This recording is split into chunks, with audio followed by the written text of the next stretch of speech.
The radio call came in clipped and urgent. A formation of United States aircraft had been spotted crossing into contested airspace over North Korea. The Soviet-trained pilots in their swept-wing jets climbed hard to intercept. Then someone identified the type. The order didn't come from a commander on the ground. It came from the pilots themselves, passed between cockpits in terse, practiced language. They were turning back, not retreating from a fight they couldn't win, breaking off from a fight they didn't want. That plane was the F-86 Sabre. And what happened over the skies of Korea between 1950 and 1953 rewrote everything the world thought it knew about air combat. To understand why experienced, aggressive fighter pilots chose to avoid a specific aircraft, you have to understand the world they flew into. The Korean War wasn't just a ground conflict fought in frozen valleys and shattered cities. It was the first jet versus jet air war in history. Both sides knew it. Both sides were watching closely. And both sides believed at the start that they held the advantage. The MiG-15 was a genuinely dangerous machine. Soviet engineers had built something remarkable in an astonishingly short time. The aircraft featured a swept-wing design, a powerful engine, and a ceiling that American planners hadn't anticipated. It could climb faster than almost anything the United States had in theater when the conflict began. When MiG-15s first appeared over Korea in November 1950, American pilots flying straight-wing jets like the F-80 Shooting Star found themselves outclassed. The MiG climbed away from them. It dictated the terms of engagement. It was faster at altitude and could simply refuse to fight on unfavorable terms. The United States scrambled to respond. The F-86 Sabre arrived in Korea in December 1950, just weeks after those first devastating MiG encounters. It was the only aircraft in the American inventory that could realistically contest the MiG-15 on anything close to equal terms. Both planes used swept-wing designs. Both were powered by jet engines of similar thrust. Both could exceed 600 miles per hour in level flight. On paper, the two aircraft looked like a matched pair. What happened in practice was something else entirely. The geography of the conflict created a specific arena where the two types met regularly.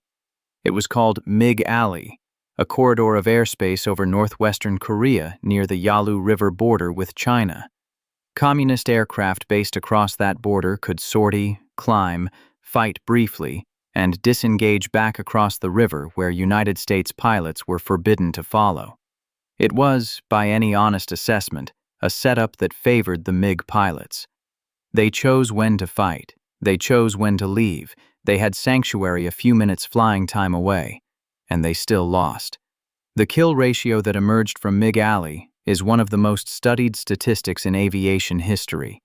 American sources claimed a ratio of roughly 10 MiG kills for every one F-86 lost.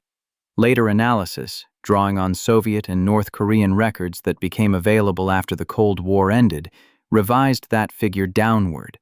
Serious historians now generally accept a ratio of somewhere between 3-to-1 and 4-to-1 in favor of the Sabre. That's still a decisive margin. In air combat, a 3-to-1 advantage isn't a close fight. It's a systematic beating delivered over hundreds of engagements across 3 years of war. But raw numbers only tell part of the story. The MiG-15 was, in several technical categories, the superior aircraft. That's not a minor concession. It's the key to understanding everything that followed. The MiG climbed faster. It had a higher service ceiling. Its armament was heavier, built around two 23mm cannons and a single 37mm cannon capable of destroying a bomber with one burst. It could reach altitudes where the Sabre's performance fell off sharply. Soviet and Chinese pilots flying the MiG held the positional advantage of their sanctuary bases across the Yalu. The F-86 countered with different strengths. The Sabre's engine, based on a captured German design that had been refined by American engineers, delivered strong performance in the middle altitudes where most actual combat occurred. Its hydraulic flight controls gave pilots a responsiveness that the MiG couldn't match in a turning fight. At speeds approaching the sound barrier, the MiG's controls became heavy and difficult to manage. The F-86's controls remained precise. That meant in the crucial moment when a pilot needed to roll, pull, and track a target through a high-speed turn, the Sabre did what its pilot asked. The MiG fought its pilot. There was something else, something the raw specifications didn't capture. American pilots flew with a device that their opponents did not have. The A-1C and later the A-4 gunsight, a radar-ranging gyroscopic gunsight, was fitted to the F-86. This wasn't a simple crosshair. The system calculated the correct aim point automatically, accounting for range, closure rate, and the target's angular movement. A pilot locked onto a MiG, squeezed the ranging control, and the sight computed the lead for him. Soviet and Chinese pilots were still using fixed crosshair sights that required the pilot to manually calculate all of that geometry in the middle of a high-speed engagement. At closing speeds measured in hundreds of miles per hour, that difference in shooting accuracy was substantial.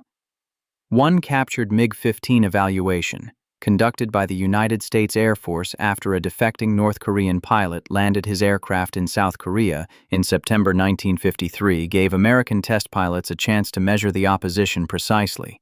Their conclusion was direct. The MiG-15 was an impressive aircraft with clear advantages above 40,000 feet, but its control response at high speed was genuinely problematic. Test pilot Major Charles Chuck Yeager, who had broken the sound barrier just 6 years earlier, flew the captured aircraft and reported that the MiG's controls became very heavy and sluggish, approaching its limit speeds. He noted that a trained pilot in an F-86 would have a clear advantage in any sustained maneuvering engagement. The pilots flying MiGs over Korea were not, it should be said, amateurs. In the early period of the war, the evidence strongly suggests that many of the pilots in MiG cockpits were Soviet Air Force veterans. Some had flown against Germany in World War II. They were not inexperienced young men being fed into combat. They were professionals. Soviet records, declassified decades later, confirmed that Soviet pilots flew combat missions in Korean markings, a fact that both governments denied publicly at the time. These were men who understood air combat. And yet, as the engagements accumulated, a pattern emerged. Soviet and Chinese pilots learned to use the specific tactical approach that made the MiG's advantages count. Hit from altitude, use the superior ceiling to dive through a formation, fire, and zoom back up before the Sabres could respond. Don't get drawn into a sustained turning fight at medium altitude.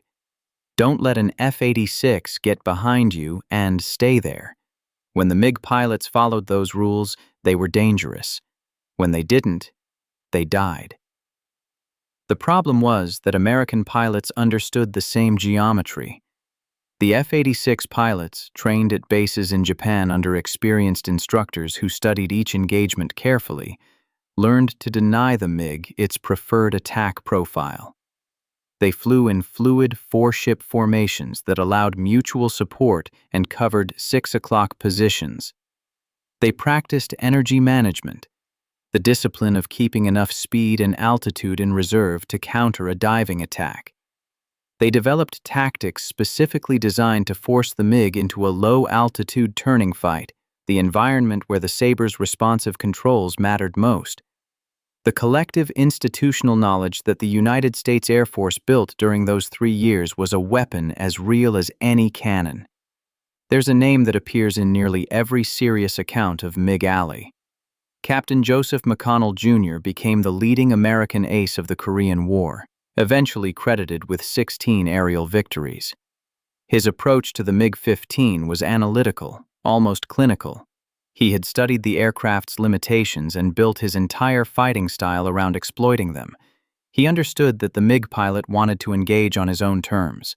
McConnell's job was to make sure that never happened. His combat reports describe a consistent pattern. Spot the MiG diving from altitude. Don't be there when it arrives. Let it pass through. Watch it lose its energy advantage in the pullout, then push the F-86 into a pursuit curve before the MiG pilot could recover his speed. The turning fight that followed played to every advantage the Sabre possessed. McConnell credited the gunsight, the responsive controls, and what he called the ability to outthink rather than outrun as the decisive factors. 16 kills. No aerial losses. The psychological dimension of MiG Alley is often underplayed in technical accounts. Fear is a tactical factor. As the kill ratios accumulated, as word spread through communist air units about what happened when an engagement with F-86s went wrong, behavior changed. Pilots who had flown aggressively in late 1950 and early 1951 became more cautious. The willingness to press an attack, to close to decisive firing range and hold position long enough for a clean shot, diminished. Some Soviet accounts describe explicit instructions issued to avoid prolonged engagements with F-86s unless the tactical situation was clearly favorable. That's not defeat, that's rational adaptation to a dangerous environment. But it had consequences. It meant the MiG's theoretical advantages, that ceiling, that climb rate, that heavier armament, were never consistently applied. The aircraft could outperform the Sabre in specific envelopes. The pilots stopped trusting their ability to exploit those envelopes in actual combat. The gap between what the MiG could do on a test chart and what MiG pilots were willing to attempt against an F-86 widened with every month of the war. The United States Air Force was generating something that no engineering specification could replicate. It was generating confidence. That confidence had roots that went back years before Korea. The American military had built a training system after World War II that prioritized individual pilot judgment, tactical flexibility, and the ability to adapt to unexpected situations. It wasn't simply about flying hours, though American pilots generally had more of those too. It was about the culture inside the cockpit. American pilots were trained to take initiative, to read a fight as it developed, and to make independent decisions without waiting for direction from the ground. Soviet tactical doctrine placed more authority with ground controllers. Pilots received direction from radar stations and were expected to execute prescribed attack profiles. That system had real advantages: better coordination, cleaner tactical geometry on the approach. But it had a critical weakness. When a fight stopped following the prescribed script, when an F-86 pilot did something unexpected, and the ground controller's picture was half a second out of date, the MiG pilot was on his own in a way his training hadn't fully prepared him for. The Sabre pilot had been trained for exactly that moment. March 1953. The final months of the war. MiG activity over the Yalu remained significant, but the pattern had solidified. Communist pilots flew missions. They engaged when the odds looked favorable. They broke off when they didn't. The F-86 formations that patrolled MiG Alley had become, in the language of the pilots who flew them, the dominant presence in that airspace. Not because the aircraft was clearly superior in every category, because the combination of aircraft, gunsight, pilot training, and tactical doctrine had produced something that the opposing pilots had learned to respect deeply enough to avoid when they could. There's a detail from the post-war evaluations that stays with you. When American analysts examined the combat camera film from F-86s that had scored kills, they found something interesting. A significant number of the MiG-15s destroyed had been hit from directly behind in the classic pursuit position at relatively close range. The MiG pilots who died in those engagements had apparently not maneuvered aggressively to defeat the attack. They had flown more or less straight while an F-86 closed into firing position behind them. The explanation that emerged from interviews with surviving pilots and post-war analysis pointed in one direction. Those MiG pilots had been unaware they were being tracked until the rounds hit. The F-86's gunsight allowed attacks from angles and distances that a MiG pilot using a fixed sight would have dismissed as too far for an accurate burst. By the time the target pilot realized the geometry was wrong, it was already over. The gunsight didn't just help American pilots hit targets. It expanded the envelope of attacks they were willing to attempt. It gave them options that their opponents didn't know existed. That asymmetry, a technological edge that wasn't visible until it was too late, is a recurring theme in the history of air combat. And in Korea, it compounded everything else: the training advantage, the tactical doctrine advantage, the control response advantage in a turning fight. The gunsight added one more layer that the MiG pilot couldn't fully account for and couldn't see coming. By the armistice in July 1953, the accounting was stark. The United States Air Force had lost around 78 F-86s in air-to-air combat. Communist forces had lost somewhere between 700 and 900 MiG-15s, depending on which source you trust and how you count the kills attributed to other American aircraft types. The numbers shifted over decades as archives opened and claims were reviewed. But no serious reassessment put the ratio close to even. The F-86 hadn't just competed with the MiG-15, it had defined the terms of the competition. The legacy of MiG Alley shaped American fighter design and doctrine for a generation. The lessons about pilot training, tactical flexibility, and the integration of gunsight technology into actual combat flew directly into the programs that produced the next generation of American fighters. When Robert McNamara's Pentagon tried to strip guns from the F-4 Phantom in the 1960s, arguing that missiles had made the gun obsolete, it was the veterans of MiG Alley who understood what was being lost. The gun came back. The gunsight never left. For the pilots who survived those years, the aircraft was more than a weapons system. It was a reputation. An F-86 on your wing meant something specific. It meant you were in the company of a machine that the opposition had learned through hard experience to reckon with carefully. They didn't always run. They didn't always break off. Sometimes the tactical math still worked in their favor and they pressed the attack. But the calculus had changed. Before the Sabre arrived in theater, communist pilots climbed to intercept with the expectation of advantage. After 3 years of MiG Alley, that expectation was gone. The F-86 didn't win because it was the better aircraft on every specification. It won because it was flown by better trained pilots, guided by better doctrine, equipped with a gunsight that quietly redrew the boundaries of what was possible, and because the institution behind it learned faster than the institution it was fighting. When your enemy starts choosing not to fight you, you haven't just won the engagement. You've won the argument.